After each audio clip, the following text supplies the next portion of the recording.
سلام دوستان، وقتتون بخیر. امیدوارم حالتون عالی باشه.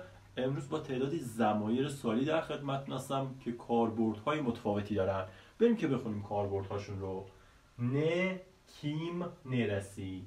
نه یعنی چی؟ کیم یعنی کیه؟ نرسی یعنی کجاست. نرسی به معنی کجا معنی میده، کجاست.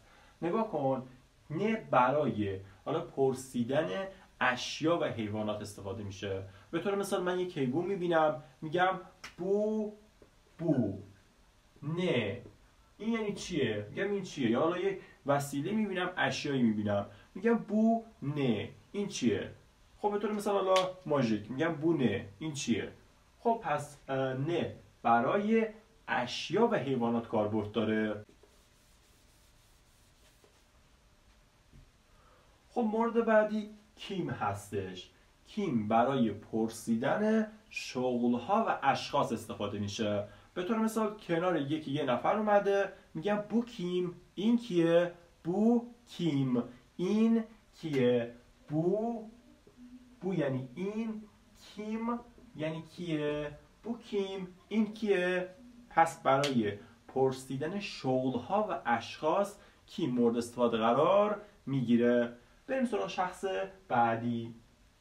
خب شخص بعدی ما حالا یا ضمیر بعدی ما ضمیر نرسی هستش. نگاه کن، نرسی برای پرسیدن جاها و مکانها استفاده میشه. مورد بعدی نرسی هستش، ضمیر سوالی نرسی. دو روش برای سوالی کردن در ترکی داریم، یکیش ضمیر سوالی، یکیش پسوندهای سوالی. الان بریم سراغ ضمیر سوالی. ضمیر سوالی نرسی. از نرسی زمانی استفاده میکنیم که جا و مکانی رو بپرسیم. به طور مثال من یک جایی میبینم تو کتاب میگم burası نرسی اینجا کجا هست؟ یا یه جایی رفتیم میگم burası نرسی اینجا کجاست؟